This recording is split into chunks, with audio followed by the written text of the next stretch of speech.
Assalamualaikum warahmatullahi wabarakatuh. Salam sejahtera bagi kita semua. Halo teman-teman bangsa gajah, bagaimana kabarnya hari ini? Saya harap di masa pandemi saat ini kita semua dalam keadaan sehat dan jangan lupa untuk tetap mematuhi protokol kesehatan. Perkenalkan, saya Fabi Putri Amelia dari anggota OSIS Sekbid BPL. Seperti yang kita ketahui, saat ini kita dalam rangka MPLS tahun 2021. Saya di sini sebagai host talk show hari ini.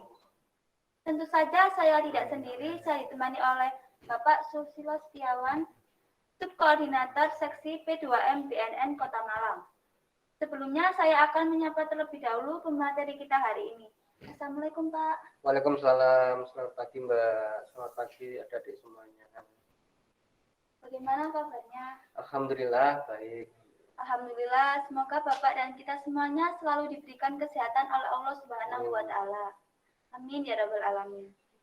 Sebelumnya saya mengucapkan terima kasih kepada Bapak Susilo yang telah meluangkan waktunya untuk menjadi pemateri hari ini.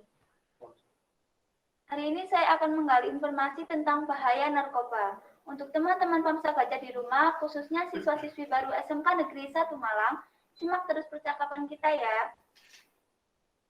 Bapak Susilo, ya, baik, terima kasih Mbak siapa sih namanya? Mbak Febi, terima kasih atas waktunya. Assalamualaikum warahmatullahi wabarakatuh. Salam sejahtera, namo buddhaya, salam kebajikan. Yang saya hormati Bapak Ibu Guru SMK Negeri 1, yang saya hormati Bapak Ibu Wali Murid, kalau ada yang hadir. Kemudian yang saya banggakan adik-adik kelas 10 ya, kelas 10 siswa baru ya SMK Negeri 1 Kota Malang. Saya sangat pertama-tama saya mengucapkan terima kasih sekali atas undangan ya, atas waktu yang diberikan kepada kami ya. Mungkin saya perkenalkan dulu ya, nama saya Susilo Setiawan. Saya untuk sehari-hari berdinas di Badan Narkotika Nasional atau BNN Kota Malang gitu ya, sebagai koordinator seksi pencegahan dan pemberdayaan masyarakat. Hari ini saya diberi tugas ya, oleh SMK Negeri 1 untuk menyampaikan materi atau untuk kita sharing ilmu gitu ya, sharing informasi terkait tentang bahaya narkoba gitu ya, dan cara pencegahannya gitu. Saya rasa adik-adik di sini sudah pasti sedikit banyak sudah tahu ya tentang narkoba itu apa, bahayanya seperti apa gitu ya. Tapi mungkin di sini saya hanya menambahkan gitu ya. Nanti kalau misalnya ada yang kurang dipahami ya silakan untuk ditanyakan ya, seperti itu. Baik, kita langsung aja ke materi ya. Kita langsung ke materi. Sebenarnya permasalahan narkoba ini kan sudah sangat mengakar ya, seperti itu Mbak. Sangat mengakar dari tahun ke tahun ya, bahkan dari zaman dahulu itu kalau dikenal waktu zaman masih perang dunia itu ya, zaman Cina itu ada namanya perang candu itu ya, dan itu terus sampai sekarang permasalahan narkoba itu tidak pernah ada habisnya seperti itu. Khususnya di negara kita di Indonesia ini, kira-kira apa penyebabnya? Apa sih yang menyebabkan kok permasalahan narkoba ini tidak pernah habis? Padahal ya dari kami aparat dari petugas ya sudah melakukan pemberantasan, sudah melakukan pencegahan ya dan upaya-upaya lain, tetapi ternyata permasalahan narkoba ini tidak pernah selesai gitu ya. Bahkan menurut kami, data kami malah dari tahun ke tahun itu lalu mengalami kenaikan kasus ya seperti itu. Nah ini di sini kami mencoba ya untuk flooring data ya, kira-kira apa sih permasalahannya kami petakan di sini ya, di negara kita ini. Ternyata yang pertama adalah permasalahan geografis negara kita gitu ya, permasalahan luas geografis negara kita. Negara kita ini Indonesia sangat luas sekali ya, bahkan di Asia Tenggara kita paling luas dengan jumlah penduduk yang sangat banyak gitu ya. Tahun ini mungkin sekitar 250, 260 juta orang ya, 260 juta jiwa penduduk kita ya di Indonesia ini. Dan menurut survei kami 3,2%-nya di sini ya, 3,2% dari jumlah total penduduk kita ini mereka adalah pengguna aktif, pengguna atau pecandu narkotika seperti itu ya. 3,2% ini jumlahnya kurang lebih sekitar 2 sampai 3 juta orang lah ya di Indonesia ini, mereka adalah pengguna aktif gitu. Nah, dengan banyaknya jumlah pengguna aktif narkoba di negara kita, otomatis itu ya, otomatis itu pasti akan menyebabkan permintaan ya, permintaan barang atas narkoba itu selalu ada gitu. Nah, permintaan ini kepada siapa? Ya kepada bandar dan pengedar ya, seperti itu. Kami pastikan 70% ya dari jumlah narkoba yang beredar di negara kita ini, di Indonesia ini, itu dipasok atau diimpor atau didatangkan dari luar negeri ya, seperti itu. Ya memang ada yang diproduksi di dalam negeri, tetapi mungkin jumlahnya tidak terlalu banyak ya, terlalu signifikan dibandingkan dengan yang didatangkan dari luar seperti itu. Nah, yang pertama ya, ternyata permasalahan banyaknya jumlah pecandu di negara kita. Kemudian apa? Nah, permasalahan aparat, belum lagi permasalahan aparat atau petugas ya di negara kita ini, karena banyaknya perbatasan dengan negara tetangga ya, baik itu pelabuhan, baik itu perbatasan darat ya dengan negara-negara tetangga kita. Banyak sekali celah-celah ya, banyak sekali jalur-jalur tidak resmi yang tidak terjaga oleh petugas gitu ya, itu dimanfaatkan oleh para pengedar bandar itu untuk ya memasukkan barang yang tadi ya, sebut saja misalnya pelabuhan-pelabuhan kecil berbatasan dengan Malaysia ya, dengan Singapura di Batam sana ya. Nah itu mungkin banyak sekali masih pelabuhan-pelabuhan ini yang jumlah petugasnya masih minim, sarana prasarana juga masih terbatas ya, seperti itu. Makanya itu ini celah-celah yang bisa dimanfaatkan bandar pengedar untuk memasukkan barang ke negara kita seperti itu ya. Apalagi belum lagi banyak sekali ya, bisa saya katakan ada beberapa oknum petugas seperti itu ya, yang mungkin cara pekerjaannya tidak profesional, maka dari itu dimanfaatkan oleh para bandar ini ya untuk menjadi celah memasukkan barang ya, seperti itu. Kemudian apalagi di sini modus operandi ya, di sini modus operandi itu sebenarnya cara penyelundupan ya, seperti itu ya, cara penyelundupan atau variasi cara-cara peredarannya gitu. Banyak dulu sering kita temui cara-cara penyelundupan ini bisa disamarkan, misalnya dimasukkan di dalam barang, dalam koper, atau mungkin modifikasi alat-alat elektronik ya, dimodifikasi, dimasukkan di dalam situ. Nah, sekarang trennya itu bergeser lagi, sekarang sudah delivery-nya objeknya adalah manusia itu sendiri gitu ya. Caranya seperti apa? Narkoba ini ditelan gitu ya, ditelan mentah-mentah gitu kan, dibungkusi gitu, kemudian ditelan di dalam tubuh gitu ya. Setelah itu ya berarti kalau seperti itu petugas hanya bisa mendeteksinya kalau misalnya orang tersebut melalui X-ray ya, sinar X itu ya, baru nanti ya ternyata banyak sekali narkoba yang di dalam perutnya misalnya seperti itu. Nah itu cara-cara seperti itu banyak sekali ya, cara-cara seperti itu yang digunakan untuk mengelabui ya untuk supaya untuk memutus jaringan ya bagi para pengedar ini ya. Dan itu memang sedikit mempersulit upaya petugas untuk bisa melakukan penangkapan ya, itu ya, seperti itu ya. Nah kita lanjut selanjutnya.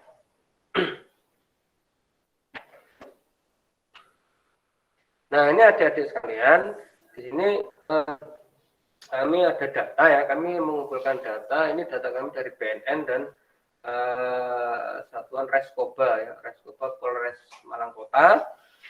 Di sini kalau kita lihat ya, ini ada data ungkap kasus 4 sampai 5 tahun terakhir lah ya, 4 sampai 5 tahun terakhir. Nah, kalau kita lihat, kita cermati dari data ini ya, sebenarnya intinya dari tahun ke tahun bisa dipastikan jumlah kasus maupun jumlah TSK ya, tersangkanya ini selalu mengalami kenaikan gitu ya, selalu mengalami kenaikan. Bisa kita lihat data di sini kan. Mungkin di 2018 atau 2020 prevalensinya sedikit turun jumlah kasusnya, tapi ini masih dalam kategori yang tinggi kalau menurut kami Mas Yan gitu. Ini artinya apa? Berarti ini khusus di Kota Malang ya. Berarti artinya apa? Berarti di kota kita ini, di Kota Malang ini masuk kategori yang darurat atau rawan narkoba ya. Kalau sekarang ini pandemi COVID ya, pandemi COVID mungkin sudah zonanya sudah merah gitu ya, sudah merah. Tapi ini kita ngomongin narkoba ya, narkoba ini juga sudah ternyata di Kota Malang juga termasuk tinggi gitu ya. Nah, kenapa kok jarang orang tahu ya seperti itu ya, jarang orang tahu. Kenapa kok apa? Karena masalah narkoba ini memang jarang terekspos oleh media ya seperti itu kan. Bahkan saya yakin jarang orang tahu kalau di negara kita ini ya, tiap harinya perharinya itu sekitar 40 orang sampai 50 orang itu meninggal dunia karena narkoba itu. Nah, itu pasti saya yakin tidak banyak orang tahu ya, karena memang ya permasalahan narkoba ini mungkin tidak tidak terekspos media seperti COVID misalnya. Nah, tapi saya rasa ini sebenarnya sama, bahayanya sama ya.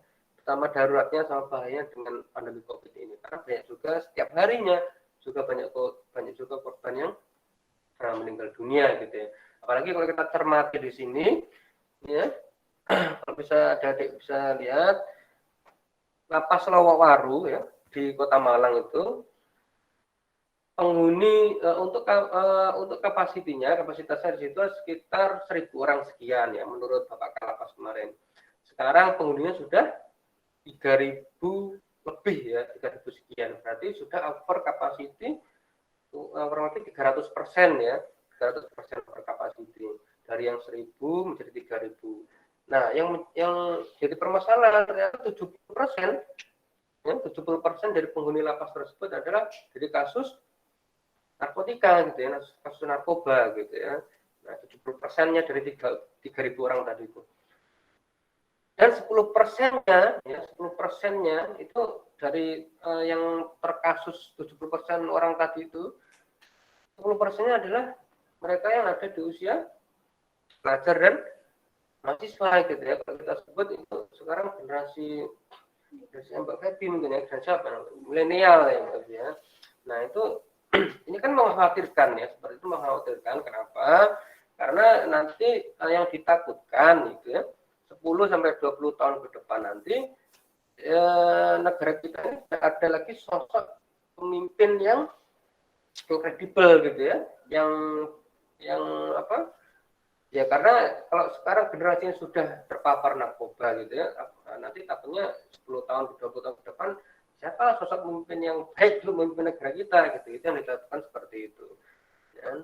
Jadi namanya nanti terjadi lost generation gitu ya, yang ditakutkan oleh pemerintah sekarang ini. Oke baik. Nah ini adik-adik sekalian, saya rasa kita kembali ke ini ya, intinya masalah narkoba itu ya, ini sangat teknis sekali. Pasti adik-adik sudah paham ya, sedikit paham ya tentang narkoba, tentang ada yang menyebutnya narkoba, ada yang menyebutnya apa nafsa ya, nafsa. Nah, sama saja, itu kan singkatan narkoba itu kan narkotika, psikotropika dan itu bahan adiktif gitu ya. Nafsa itu narkotika, psikotropika dan zat itu zat adiktif lainnya, itu sama saja, hanya penyebutannya yang beda ya. Oke, kita bahas satu persatu ya. Sebenarnya narkotika itu apa? Kalau menurut pengertiannya ya, narkotika itu bisa berasal dari tanaman, bisa berasal dari sintetis atau bukan tanaman gitu ya. Intinya apapun itu zat atau obat, kalau dikonsumsi oleh tubuh manusia itu akan menimbulkan efek ciri khasnya apa? Canduan atau ketergantungan ya, seperti itu. Itu ciri khas utamanya itu, canduan atau ketergantungan itu. Apapun itu kalau dikonsumsi oleh kita tubuh manusia, kalau itu menagih dan menagih lagi canduan, bisa dipastikan itu ada kandungan narkotikanya ya, seperti itu.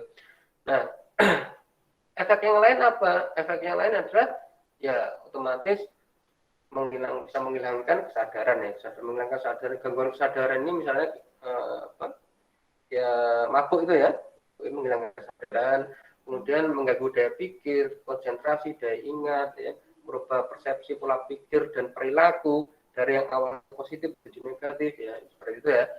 Nah, Oke, paham ya, saya. Ya, kalau sesuai undang-undang kita ya di negara kita ini 35 tahun 2009, narkotika itu digolongkan menjadi 3 golongan gitu ya. Menjadi 3 golongan. Golongan 1, 2 dan 3. Golongan 1 ini golongan 1 ini hanya bisa dimanfaatkan untuk penelitian atau pengembangan ilmu pengetahuan gitu ya. Tidak diizinkan untuk dimanfaatkan atau digunakan dalam terapi medis atau kesehatan. Kenapa? Karena ini efeknya ya itu sangat berat, efek kecanduannya, efek buruknya sangat berat bagi tubuh, maka tidak diizinkan ya untuk dikonsumsi atau dimanfaatkan untuk medis gitu ya.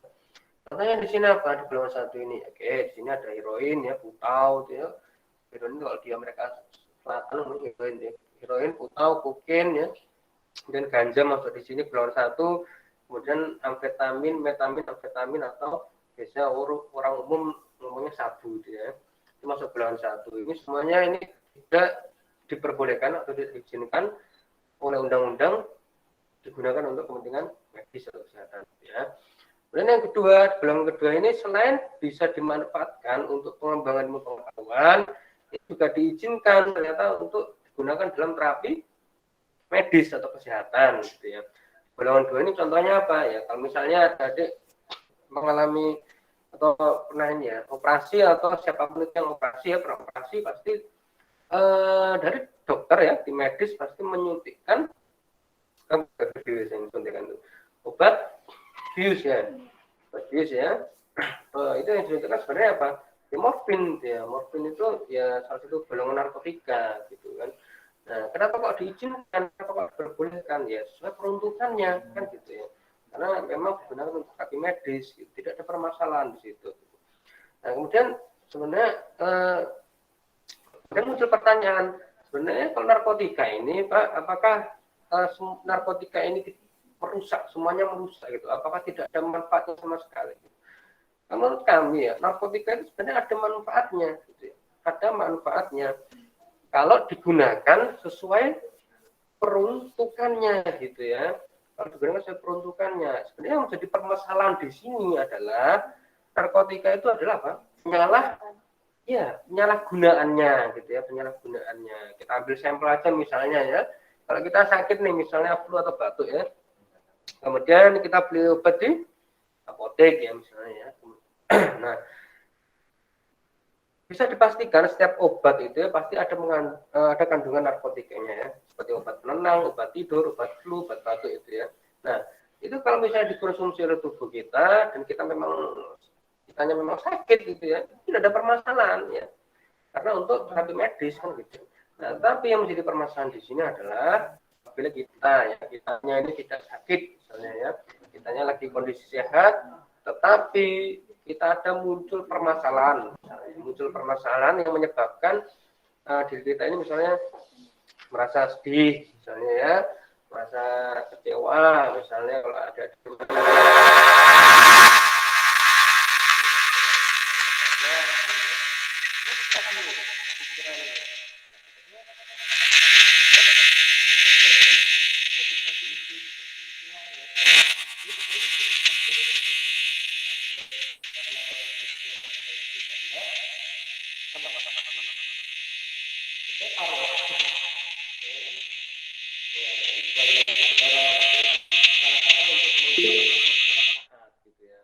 Seperti itu. Nanti kalau ada obatnya hilang, ya maka masalahnya hilang ya tidak juga ya, masalah tetap ada masalah gitu ya.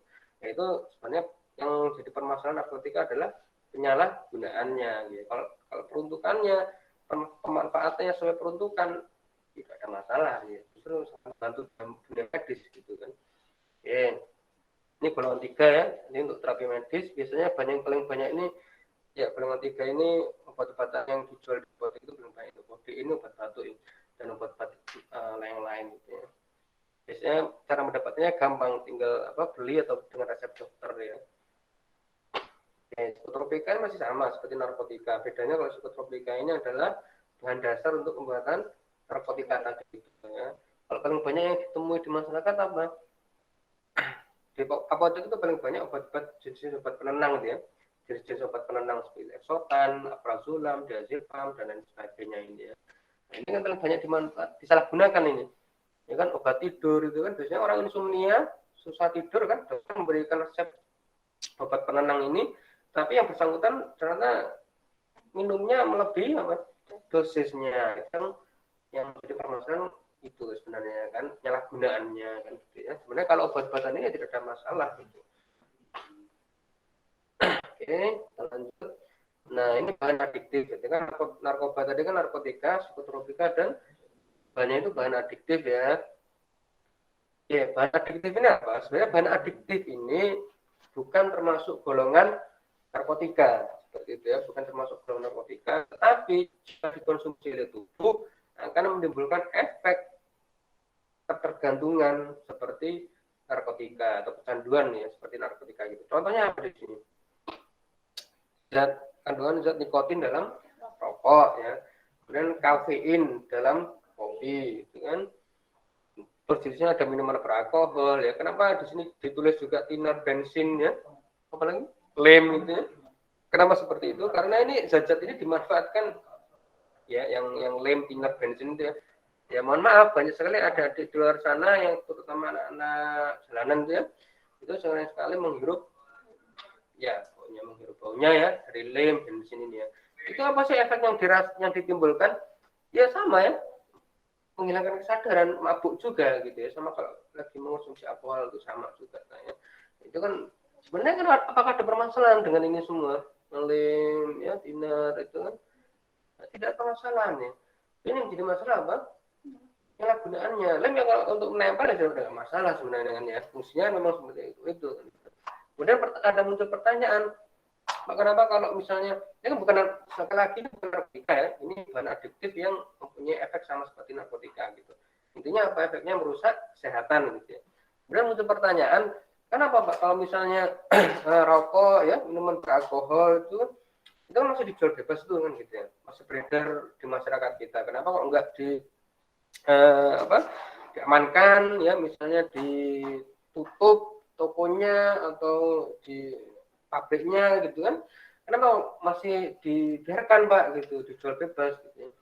Nah sekarang kita kembali permasalahan zat-zat adiktif ini ya, ada yang peredarannya ada yang legal dan ada yang ilegal gitu ya. Rokok, minuman beralkohol itu ada yang legal memang dijual gitu ya, karena sudah ada izin edarnya ya, berarti sudah ada cukainya ya kan. Nah itu berarti oleh pemerintah diizinkan untuk dijual atau diedarkan gitu ya ke masyarakat gitu kan. Minuman beralkohol pun juga seperti itu ya, ada yang legal ada yang ilegal gitu. Sekarang yang menjadi permasalahan, kenapa kok bisa rokok, minuman beralkohol, lem ini ya, itu kok menyasarnya ke anak-anak kecil gitu kan ya, misalnya ke anak-anak di bawah umur. Kenapa kok tidak sesuai peruntukannya? Nah ini berarti yang perlu diedukasi adalah siapa? Ya, distributor atau penjualnya, warungnya begitu ya. Jadi kan kalau di rokok kalau kita lihat ya, itu dibungkus sudah ini sudah jelas ya, dibungkusnya itu hanya untuk usia 18 tahun ke atas dan seperti itu ya.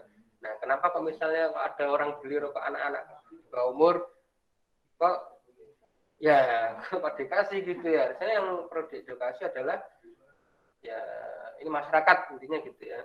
Ini gitu, harusnya ada perda, ada peraturan daerah yang menegakkan aturan supaya itu memang yang boleh hanya dikonsumsi oleh orang dewasa gitu ya. Kalau anak-anaknya beli ya jangan dilayani, harusnya seperti itu ya.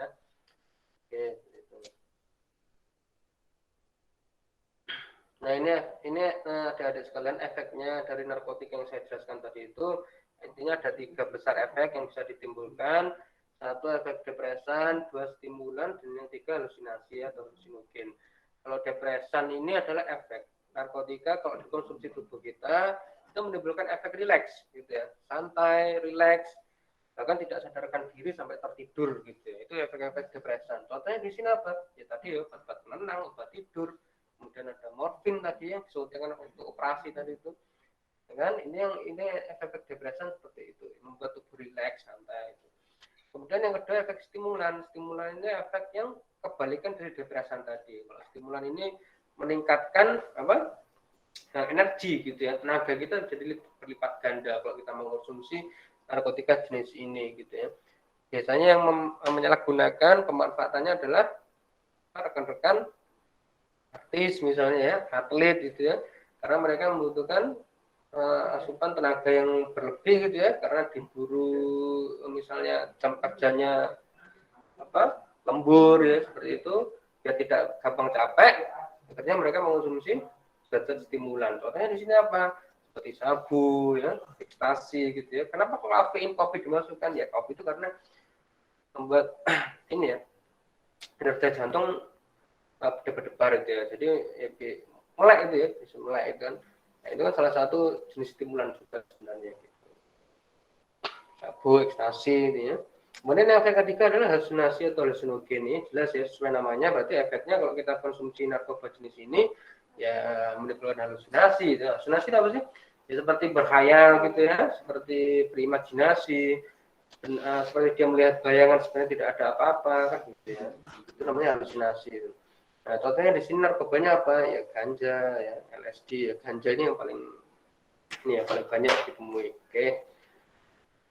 Nah, ini adik-adik semua, kami coba menyampaikan jenis-jenis narkotik yang paling banyak dikonsumsi di negara kita 1 tahun terakhir ini, gitu ya, 1 tahun terakhir ini. Ternyata ganja masih yang ada disusul sabu dan ekstasi, gitu. Ini yang memperhatikan apa dari data ini? Ternyata usia dari pengkonsumsi narkoba jenis ini adalah dimulai sudah dari usia 17 tahun itu ya, pelajar itu ya, 17 sampai 19. Kemudian kalau kebiasaan itu terus dilakukan, maka akan sampai di usia produktif pun dia sudah masuk usia kerja, ya sudah menikah, masih tetap bertahan dia pakai ya sampai usia 40-an ini ya. Ini sumber data kami BNN dengan LIPI seperti ini ya. Ini yang memperhatikan ya, karena kondisi di negara kita seperti ini pemakaian narkoba itu ya. Oke, ini contoh-contoh saja ya, adik-adik sekalian. Ini contoh tanaman ganja seperti ini ya. Ini paling banyak kita temukan di negara kita di mana Mbak? Negara kita paling ganja ya, ganja paling banyak di mana? Ya, di Aceh ya. Di Aceh ya, provinsi Aceh paling banyak. Ya, jadi ini jenis tanaman 5 jari ini ya. Oke, ini efeknya apa sih? Ganja ini. Oke, bisa ini lihat sendiri ya. Seperti ini. Ini ciri khasnya apa? Mengalami halusinasi ini pokoknya ya. Dan ya mulut menjadi kering, menderita penyakit paru, daya tahan tubuh imunnya menurun, bola mata melebar kapilernya seperti ini ya. Ini efek-efeknya seperti ini kalau kita mengkonsumsi ganja gitu ya. Yang kedua adalah sabu atau metamfetamin. Ini seperti ini. Jadi kalau sabu itu ada dua, ada yang bentuknya kristal, ada yang bentuknya serbuk gitu ya. Kalau kristalnya seperti ini, seperti contohnya gula apa itu? Batu itu ya, atau garam itu, kemudian yang satu ini seperti tepung ini ya. Ini ganja, sabu ini ya, sabu ini efeknya seperti ini, sabu ini. Oke, otak, sulit bernapas, ya mual, muntah ya. Nah, intinya kerusakan organ vital dalam tubuh ya, itu yang diserang ya intinya.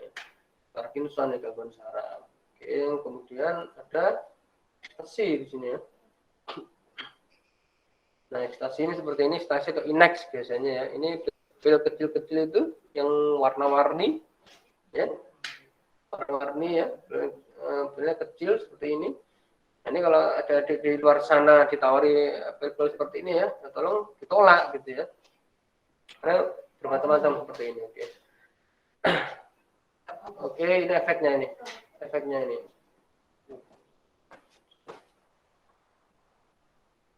Ekstasi ya, seperti merusak otak, merusak saraf mata dan lain sebagainya, ya seperti itu. Oke, naik saja. Nah, ini cara mengenali penyalahguna narkotika itu seperti apa ya? Ini ciri umumnya saja bisa kita lihat bersama. Ya, jalannya sempoyongan, ya, pelu, apatis itu sering mengurung diri, ya, tidak mau bersosialisasi dengan orang lain, gitu ya. Dan cepat marah, orangnya emosional, gitu ya, ledak-ledak.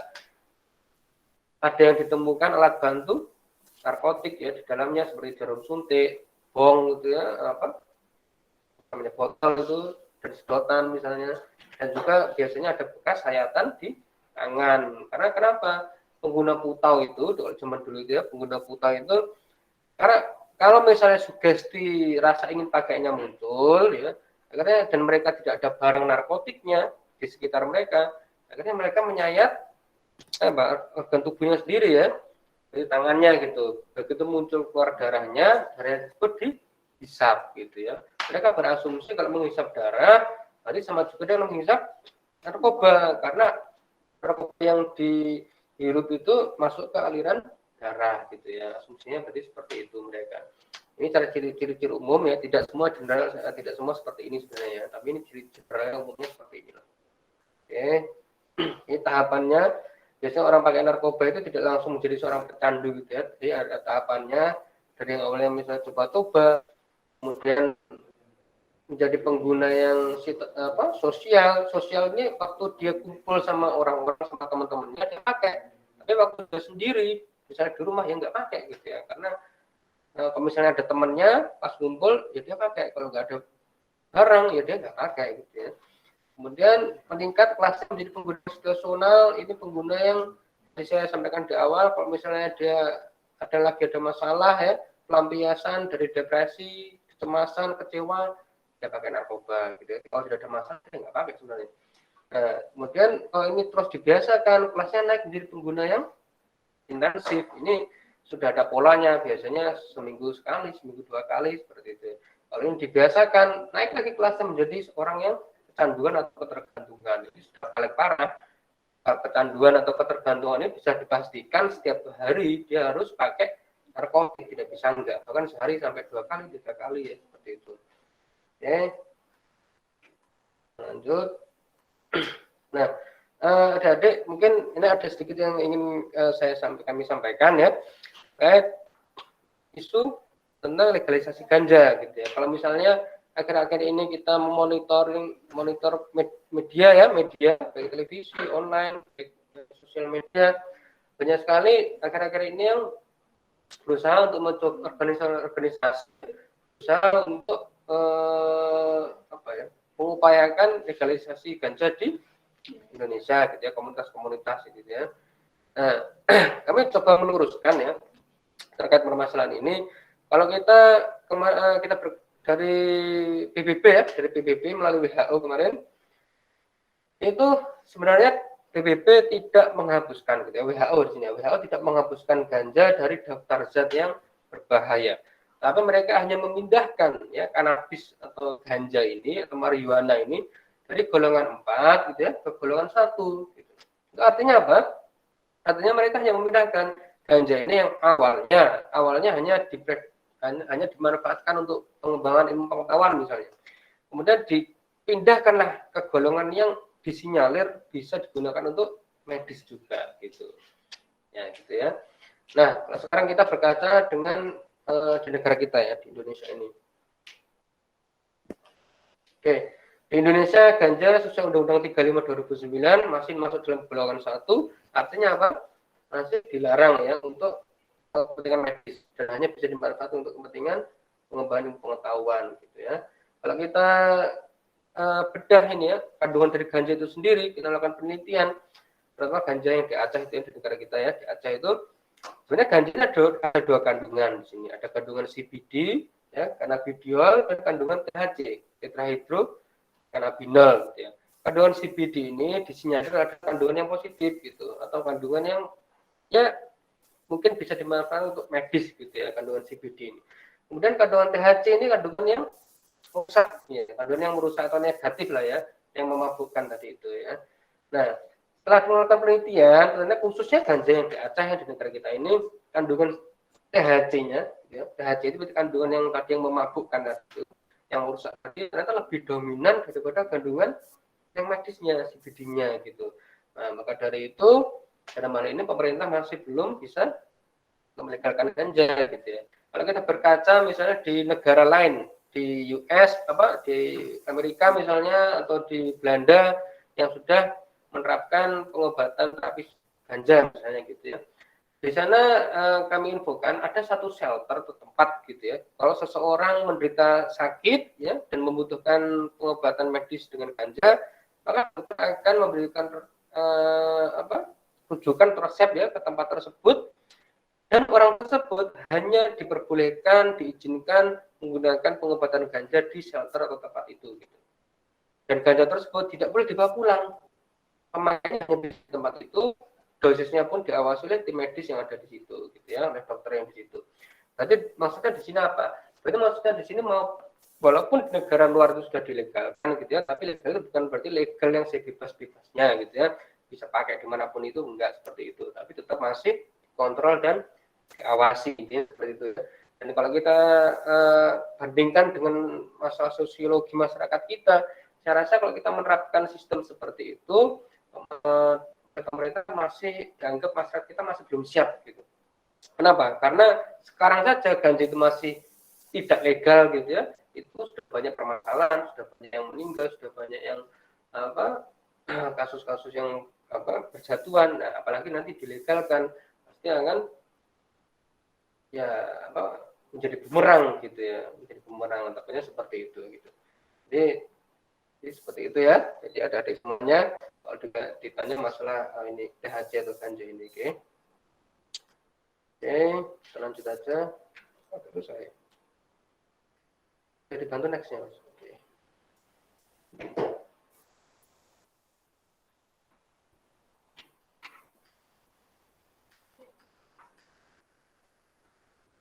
Oke, ini adik-adik, kita kalau di tengah pandemi ini ya, saya cuma ini, ternyata walaupun sedang sekarang pandemi COVID, masalah narkoba ini masih cukup tinggi, gitu ya.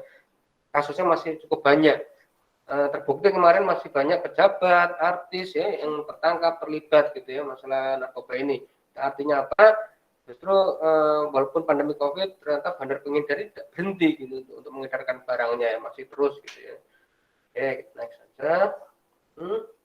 Ini pasal tentang narkotika. Ini kalau pasal tentang narkotika ada dua. Sanksinya hanya pidana berupa penjara atau medis rehabilitasi, gitu ya. Kalau yang pidana itu pasal 11 sampai 114, ini ancaman hukuman minimal 4 tahun dan maksimal bisa seumur hidup, bisa hukuman mati. Itu tergantung dari besar kecilnya, banyak sedikitnya narkotika yang didapatkan, gitu ya, pada saat waktu penangkapan. Semakin banyak barang bukti narkobanya pada waktu penangkapan, maka semakin berat hukumannya, gitu ya. Bisa sampai hukuman mati, bisa sampai seumur hidup, gitu ya. Oke. Kemudian ini pasal rehabilitasi, pasal 5556, ini kalau yang belum cukup umur, yaitu anak-anak ya, orang tua atau wali wajib mendaftarkan anak tersebut untuk mendapatkan rehabilitasi, gitu. Mendaftarkan di sini bukan berarti untuk mendapat sanksi pidana, tidak ya, tapi mendapatkan layanan program rehab secara medis dan sosial. Di mana? Di BNN bisa, di rumah sakit bisa, di puskesmas pun juga bisa, gitu ya. Kalau misalnya orang tua itu tidak mau mendaftarkan anaknya untuk rehab, maka di negara kita ini justru ya pasalnya menyebutkan pidana tersebut diterapkan ya, diberlakukan kepada orang tua, karena dianggap orang tua ini lalai, gitu. Orang tua ini mengabaikan ya terhadap anaknya, gitu. Harusnya itu orang tua harusnya lebih perhatian, gitu ya. Jadi kalau misalnya orang tua lalai tidak mau mendaftarkan anaknya untuk rehab, kalau dia anaknya pakai narkoba, orang tua yang kena sanksi kurungan itu malah ya, bukan anaknya. Ya, tapi kalau sudah cukup umur, sudah di atas 18 tahun ya silahkan mendaftarkan sendiri, gitu ya. Silahkan mendaftarkan untuk rehab. Rehab itu gratis kalau di BNN ya, ditanggung oleh pemerintah, gitu, seperti itu. Dan saya pastikan kalau kita seorang pecandu dan kita ingin pulih, ingin sembuh, ingin ikut program rehab, saya pastikan tidak akan pernah ada sanksi pidana kepada orang tersebut, gitu. Karena ya rehab ya kita rehab, gitu. Tidak akan pernah kami kurung untuk penjara, tidak. Kecuali kalau misalnya yang bersangkutan ini nanti tertangkap tangan di luar sana, gitu ya, walaupun dia seorang pecandu murni, tapi waktu tertangkap tangan ada barang bukti narkotikanya, mau tidak mau harus kita sanksi pidana atau penjara. Tidak ada lagi kata rehab, gitu. Jadi rehab itu hanya bagi seorang pecandu murni yang mau melaporkan diri, gitu ya, seperti itu. Tapi untuk bandar pengedar tetap kita sanksi tegas, itu pidana atau hubungan, gitu ya. Agak susah ya. Oke, ini adik-adik sekalian, mungkin ini terakhir, gimana cara kita generasi muda ini untuk supaya mawas diri ya, tidak terpapar oleh narkoba. Ya pertama ketahanan diri ya. Ketahanan diri itu sebenarnya kembali ke individu masing-masing, kembali ke diri kita masing-masing. Niat kita seperti apa gitu ya. Kalau misalnya ya niat kita positif untuk belajar bekerja dengan baik ya, saya rasa walaupun ditawari apapun itu kita pasti bisa menolak gitu ya. Yang kedua adalah carilah circle atau lingkungan aman, carilah pergaulan teman-teman, lingkungan pergaulan yang aman menurut adik-adik sendiri gitu. Adik-adik bisa menilai sendiri siapakah teman-teman yang baik itu yang mana, yang positif yang mana, yang negatif yang mana, lingkungan yang tidak baik itu yang mana. Silakan dinilai sendiri ya. Saya rasa sudah paham. Ini merugikan saya atau menguntungkan saya itu. Saya rasa kembali lagi ke diri kita masing-masing gitu ya. Kemudian kenali bakat dan kembangkan. Oke, rasa kesempatan kita semua di tengah pandemi ini karena mungkin banyak di rumah ya. Nah, mulailah mengenali bakat kita itu apa. Jadi personal branding itu apa sih gitu. Nah, kita itu unggulnya di mana? Kalau misalnya saya lebih arahnya ke otomotif, saya lebih arahnya ke misalnya ke apa? Yang lain gitu ya. Ya itu mulai ini tekuni gitu ya. Tekuni ikuti misalnya seminar-seminar ya tentang hal-hal yang menurut kita itu bisa menarik perhatian kita gitu. Nanti setelah itu kalau kita punya bakat dan kita kembangkan, itu modal kita nanti kembali ke apa untuk di dunia kerja ya untuk ke masyarakat gitu. Itu yang penting di situ ya. Baik, saya itu yang bisa saya sampaikan. Kurang lebih mohon maaf. Saya kembalikan ke Mbak Febi ya. Terima kasih. Assalamualaikum warahmatullahi wabarakatuh. Ya, terima kasih Pak Susilo yang telah menjelaskan mengenai bahaya narkoba. Untuk teman-teman di rumah, pada yang ingin ditanyakan?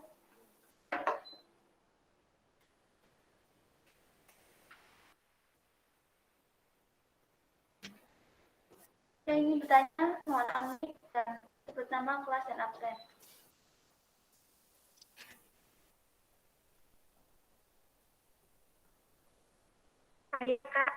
Ya, silahkan. Dia Paramita dari kelas 10 AKL 2. Contoh alkohol yang ilegal itu saya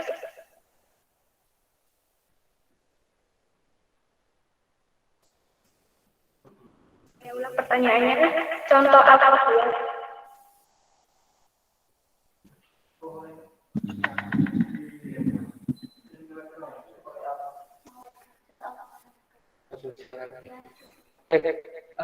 Sebenarnya masalah alkohol maupun rokok ya, legal maupun ilegal ini tergantung dari apa? Jadi tergantung dari penjual ya atau produsen ya, memproduksinya gitu. Apakah itu didaftarkan ya ke apa? Ke pemerintah, tidak didaftarkan. Kalau yang terdaftar ya pasti itu kita nyatakan legal gitu. Merek apapun itu kalau didaftarkan legal, tapi kalau tidak didaftarkan ya merek apapun tidak legal kan gitu ya. Yang legal itu maksudnya terdaftar ya dan apa ada izin edarnya itu ya, ada kalau rokok itu ada cukainya itu biasanya ya, seperti itu. Jadi ini bukan masalah merek ya, tapi masalah didaftarkan atau tidak didaftarkan. Yang daftar legal, yang tidak daftar berarti ilegal gitu ya. Baik, selanjutnya apa ada yang ingin ditanyakan lagi?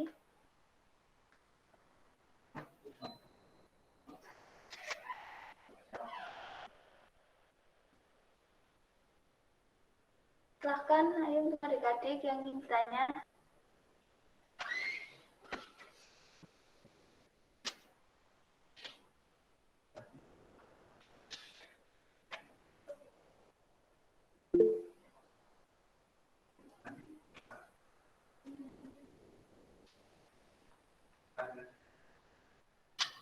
Ayo adik-adik, apa ada yang ditanyakan?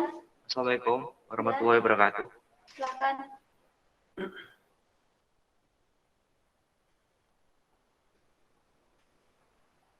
Saya ingin bertanya. Ya, sebut nama, kelas, dan absen dulu. Halo? Ya.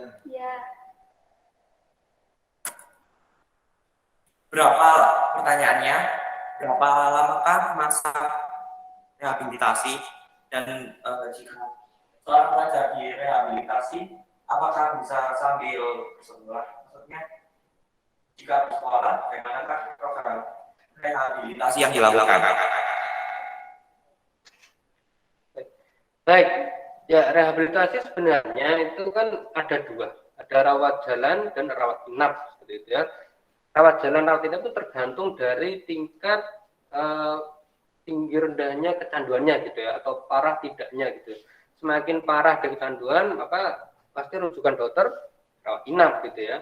Tapi kalau dia cuma misalnya coba pakai atau baru tidak terlalu parah kecanduannya, bisa dirawat jalan gitu. Rawat jalan itu sendiri itu hanya berupa kunjungan ke misalnya ke klinik gitu ya. Kunjungan ke klinik dalam hal ini hanya sifatnya wajib lapor ya, kemudian konseling dengan psikolog atau tim dokter ya, kemudian terapi medis sedikit gitu aja. Dan setelah dia kunjungan visit ke situ klinik boleh pulang gitu. Itu rawat jalan seperti itu. Biasanya tergantung, nanti bisa 10 kali pertemuan misalnya dalam seminggu 2 kali, hari Senin dan hari Kamis misalnya gitu ya, selama 10 kali pertemuan gitu. Itu rawat jalan seperti itu ya. Saya rasa kalau rawat jalan tidak ada permasalahan gitu, karena kalau ini kasusnya pelajar ya, pasti kami juga berkoordinasi dengan sekolahnya gitu, di sekolahnya ya. Kalau misalnya pelajarnya sendiri, misalnya orang tua sendiri yang mendaftar, ya silakan orang tuanya berkoordinasi dengan sekolahnya. Kalau anak saya ini sedang mengikuti program rehab misalnya di BNN, jadi saya tolong dispensasi untuk anak saya misalnya untuk visit ke klinik gitu kan. Nah, kalau rawat inap itu bisa 3, 4 sampai 6 bulan gitu ya, dan itu yang namanya rawat inap pasti ya menginap ya selama 6 bulan di rumah sakit atau di klinik gitu. Saya rasa kalau rawat inap itu kembali lagi ya, apakah itu dari pihak sekolahnya mengizinkan atau tidak gitu. Dan kami selalu mengupayakan ya yang terbaik bagi pelajar ini, bagi anak-anak ini. Karena menurut kami seorang pelajar gitu misalnya ya, dia terpapar pakai narkoba dengan sudah dia mempunyai etika baik untuk rehab misalnya, kemudian jangan dari pihak sekolah misalnya ya mempersulit gitu. Ini karena mencoreng nama baik sekolah gitu misalnya gitu, saya keluarkan gitu, dikeluarkan ya. Saya rasa itu perlu kita bicarakan lagi gitu, karena ini menyangkut masa depan dari anak itu sendiri gitu. Karena saya rasa tidak ada permasalahan kalau dia melanjutkan sekolah sambil program rehab narkoba juga tetap berjalan gitu ya. Jadi ada semacam ya win-win solution gitu ya, untuk anak sendiri dan untuk sekolah sendiri gitu ya. Baik. Jadi selanjutnya pada yang ditanyakan lagi.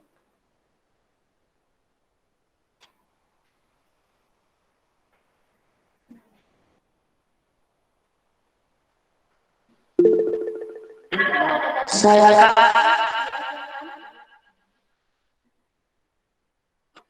Nama saya Siti Aulia Ramadhani dari PDD 1 ingin bertanya.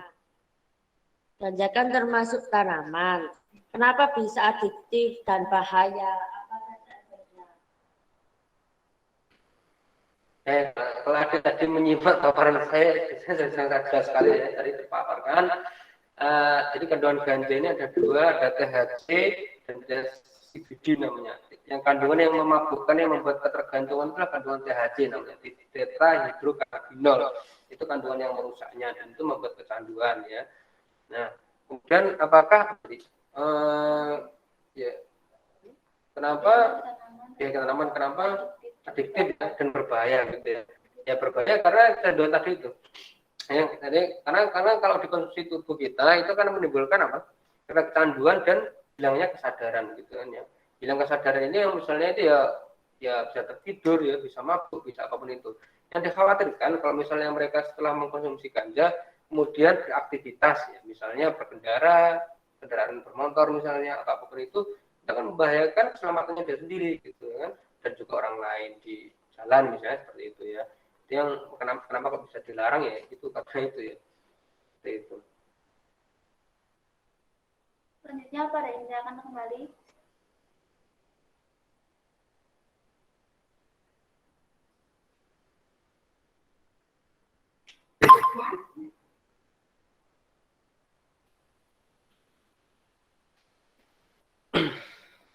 Ya, untuk adik-adik, apa yang ditanyakan?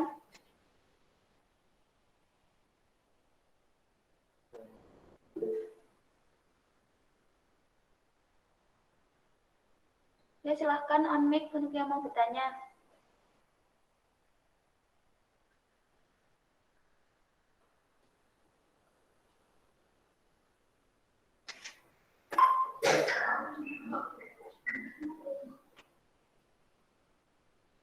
Silakan untuk yang mau bertanya, sebutkan nama, kelas, dan nomor absen.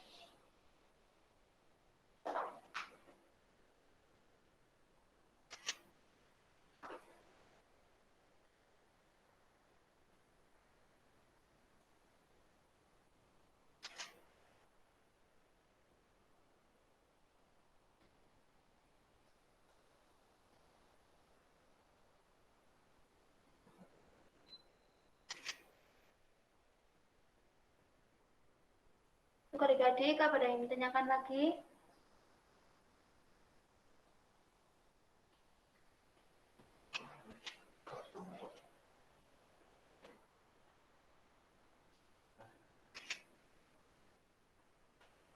Baik, seperti yang kita ketahui, banyak sekali generasi muda yang terjerumus dalam penggunaan narkoba. Mengapa remaja generasi muda menjadi sasaran utama pengedaran narkoba? Ya. Kenapa generasi muda anak ini menjadi sasaran gitu ya? Karena yang pertama kita tahu kondisi psikologis dari anak-anak remaja ini. Itu masih sangat mereka masih dalam kondisi yang labil gitu ya. Labil di sini maksudnya apa? Mereka masih bingung ini untuk menentukan jati diri mereka itu seperti apa maunya gitu ya. Jadi kalau kita lihat ya biasanya kalau ada namanya pasti anak remaja ini pasti ada perkumpulan itu namanya peer group itu ya. Jadi satu peer group ini satu kelompok ini pasti terdiri dari beberapa orang lah gitu ya. Satu orang membawa tren gitu ya atau trendsetter di dalam kelompok itu, yang lain pasti mengikuti gitu ya. Satu ke kanan semuanya ke kanan semua ya kan, satu ke kiri semua gitu. Nah, karena masih sifat yang mudah sekali terpengaruh ini gitu kan, itu dimanfaatkan oleh para bandar pengedar ya, untuk supaya dipengaruhi supaya pakai narkoba gitu kan. Karena kenapa? Karena mereka masih bingung untuk memutuskan itu Mas Yan kan gitu. Apakah ini baik untuk saya atau tidak untuk saya kan gitu. Intinya mereka ya pokoknya ikut-ikutan gitu kan gitu. Itu salah satu sifat remaja masih seperti itu. Nah, itu kenapa dengan lebih gampang para bandar pengedar lebih gampang mempengaruhi orang-orang yang remaja ya daripada yang sudah dewasa gitu ya, karena masih sifat labil yang tadi itu ya kan gitu. Nah, ya barang akan lebih gampang terjual kan gitu. Ya. Baik, terima kasih kepada Pak Susilo yang telah menjawab pertanyaan dan terima kasih juga kepada adik-adik yang telah bertanya. Itu tadi merupakan penjelasan bahaya narkoba. Bagi teman-teman, jangan coba untuk mengonsumsi narkoba dan lakukan hal-hal positif agar terhindar dari narkoba. Oh iya Pak, ini ada salah satu olahan produk minuman dari siswa APHP di SMK. Oh siap. Ini kulit asem Karisma, 100% gula asli dan tanpa bahan pengawet. Silakan Pak. Ya. Oke, siap. Terima kasih ya. Ini berarti ini kan pas nih untuk pandemi COVID ini ya, untuk meningkatkan ya. Kunyit asam. Bismillah. Kunyit asam Karisma ini bisa diorder di SMK Negeri 1 Malang. MPLS tahun ini tentu berbeda dengan tahun-tahun sebelumnya. Tentunya tahun di mana masih belum ada COVID-19. Terima kasih kepada Bapak Susilo. Terima kasih semuanya. Baik, yang sudah memberi informasi dan terima kasih telah meluangkan waktunya untuk memberi materi kepada kami. Semoga apa yang disampaikan Bapak Susilo bermanfaat bagi kita semua. Amin. Untuk teman-teman Pamsa Gajah selama masa pandemi saat ini, jangan lupa untuk menjaga kebersihan dan mematuhi protokol kesehatan, seperti memakai masker, mencuci tangan, dan menjaga jarak. Dan jangan lupa untuk mengisi presensi di link yang telah diberikan. Saya Febi Putri Amelia mengucapkan terima kasih kepada teman-teman Pamsa Gajah yang sudah menonton sampai akhir.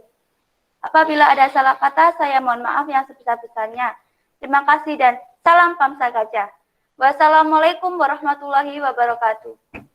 Capek beraktivitas, yang aku mau Karisma Kunir Asem. Segernya, wah luar biasa. 100% gula asli, tanpa bahan pengawet. Wow, segar. Kunir asem dari Karisma. Bikin tubuh jadi sehat. Bikin full lagi, balikin semangat aktivitas kita. Jamu kunir asem Karisma, baru sehat alami.